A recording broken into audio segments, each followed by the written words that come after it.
Also, I like perusing my local auction sites and finding interesting and weird things to feature on the channel. This is one of the most efficient ways of getting cool stuff for cheap, and one of my favorite things are definitely getting things like these, which I like to call boxes of chocolate. Piles of cheap, untested tech, and it's up to you to see how much, if any of it works.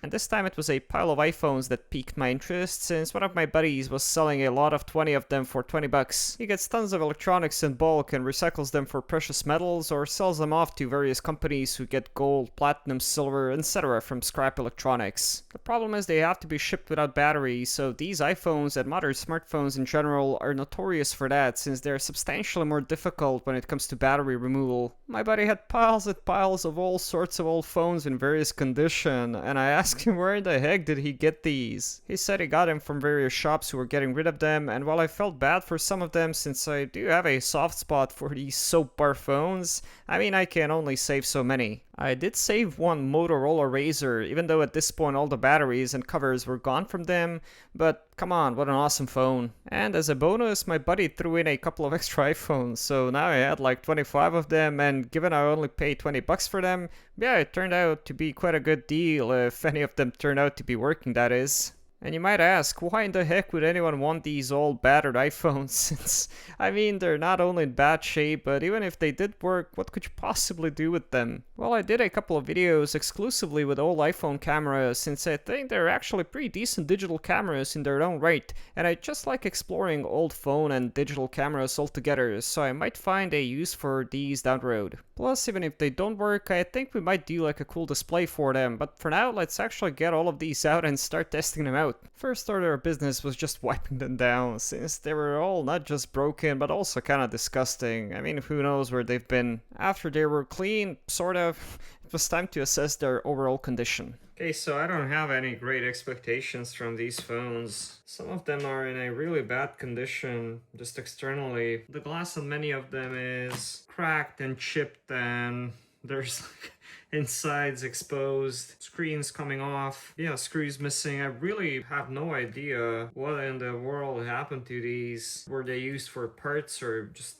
thrown out? They're also just really dirty, and I don't mean just surface dirt because we got that off, but also the charging port on many of them seems messed up. Oh wow, that's a throwback. A 3.5mm headphone jack. We'll see how many of them we can actually test. And then I guess we'll make two piles. Ones which are messed up but they turn on, and then the other pile which just, you know, doesn't do anything. I imagine some of them will perhaps turn on, but due to them just being destroyed and the screens being all messed up, I doubt we'll see anything on them, but heck, well, I guess we'll see. And so I proceeded to first sort them by type. So I organized these in a little pile here, starting with iPhone 4s. On the left here we have 4 of them, and then 5 iPhone 4S models. Then we have 5 what? 5 iPhone 5s, and then we have 5 iPhone 5S models. This is a SE. This is an SE model. This is 6S, and then we have this destroyed iPhone 11. So, yeah. I think what we'll do is we'll start from the top, so from the 11 model, and then we will work our way down to the 4s here. All in all, we have 26 iPhones here. I then proceeded to plug every one of them in, which surprisingly resulted in quite a few models at least showing some signs of life. Some of them just showed a low battery / charging symbol, which is great. Others started boot looping, again, not ideal, but I was glad to see at least something happening. And then there were the ones that showed no signs of life whatsoever. So this was like a preliminary inspection, and out of all these, we do have a couple of phones that at least give us signs of life on the lightning charger. So the next thing to do is to break out the 30-pin connector and test out the 4 and the 4S models. There were quite a few of these that showed promising results, and even the ones that didn't, I mean, I had so many of them that there was a good chance I'd be able to swap some parts around and get some of them working perhaps. Also, before writing some of them off, I wanted to give those charging ports a good scrub. So I guess we'll get our brushes here and our little piss cup, to which we'll add some alcohol.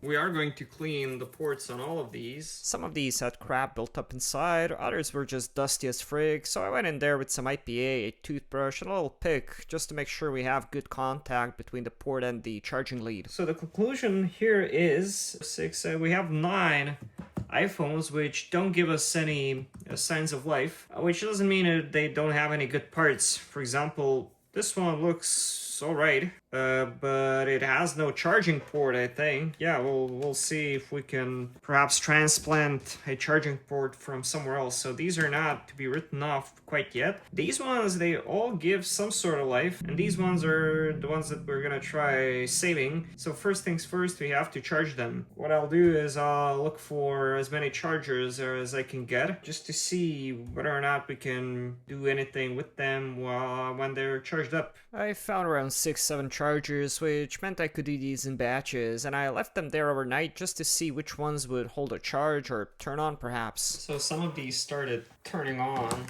like this one, and yeah, turns on just fine. Home button works, however, I don't think the touchscreen is working since it's not responding. And then on this one, I do get a response from the touchscreen, but it has no home button. So yeah, ostensibly I think we could transfer the home button from this one to this one. So we're gonna put these in the working pile since they are working, at least to a degree, and we'll start charging up some other iPhones. Okay, so let's have a little overview of what we have with these iPhones here. So this is the pile of iPhones that I just wasn't able to turn on in any way, so they just don't respond to being plugged in. Now these ones, they turn on, but this little pile here is boot looping constantly. So we'll see if we can resolve the boot looping issue. This pile here is working, at least to a degree. Now, obviously, some of them have cosmetic damage or just screen damage, but for the most part, all of them are working. They just work, and the vast majority, which is to me unsurprising, has an unlocked interface. So I was just able to use it as it is. There was no password, no iCloud lock, nothing. So unfortunately, that's quite common, and these will have to be reset before they can be properly used. Also, some of them do have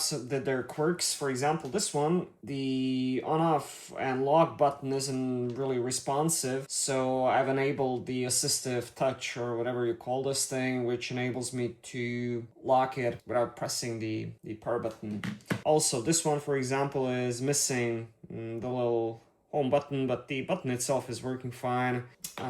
Let's see. This one straight up just works, has a little chunk of the screen missing. But apart from that, yeah, it's all working. Even the cameras are working fine. And it's quite funny, even the front camera with the little thing missing, yeah, it's just working. This one, yeah, just works. No password, no nothing. So yeah, despite all odds and despite some of these looking like they came straight out of an active war zone, yeah, they just worked.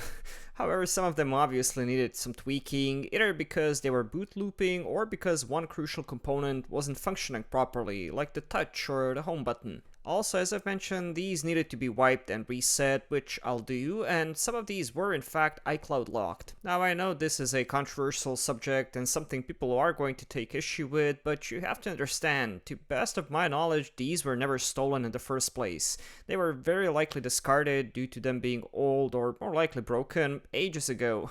And at this point, with the iCloud or activation lock, they're nothing more than a paperweight. If I want to save them and give them a second chance at life by using them or giving them away to someone who'll find a use for it, I'd have to get that lock off, which you can indeed do for older models quite simply, although I won't be discussing that in this video. However, first things first, I wanted to get as many of them to the stage that they are able to be turned on and have all the major functions working properly, so that involved some hardware work. In some cases, I've taken parts from my little bone pile, things like the home button, and I fitted them to models which worked but had the button missing or damaged. And this is indeed another reason why I like getting scrap phones like these, since it makes for excellent practice, and as someone who screwed up his own repairs a couple of times, this really was a great experience, since there's no pressure whatsoever, and no guilt if you do mess something up.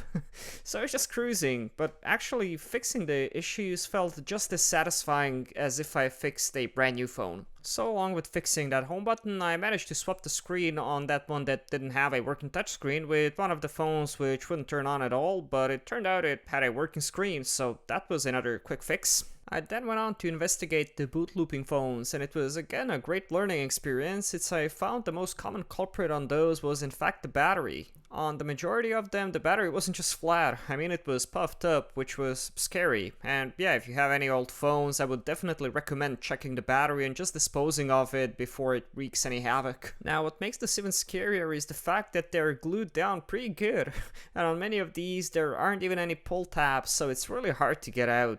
In some cases I was able to soften the adhesive some by soaking it in some alcohol, but it was still difficult. If you do this, make sure you don't, under any circumstance, use any metal or sharp implements, because you definitely don't want to pierce the battery. I was using a plastic prying tool, and to be fair, since these were very flat and dead, it's not nearly as dangerous as messing with a fully charged, healthy battery, but I was still very cautious and my spidey senses were tingling constantly. Since I had some spare dead phones, I was able to use the batteries out of them, and sure enough, after swapping them out, the phones went from boot looping to charging, and eventually turning on. Now, sure, the ideal thing would be to get new batteries for these, but in those cases I might as well replace the housings and screens, and that's really not the idea here. I just wanted to use and recycle as many parts as I could. Okay, so after playing with these for a lovely Sunday afternoon, you can see that our working pile has grown quite a bit. In fact, out of the 25 phones that we had initially, at this point I have 15 phones that turn on and work. Now that being said, not all of these work perfectly. Some of them have minor issues like sticking on-off button, or on some of them the home button is a little weird.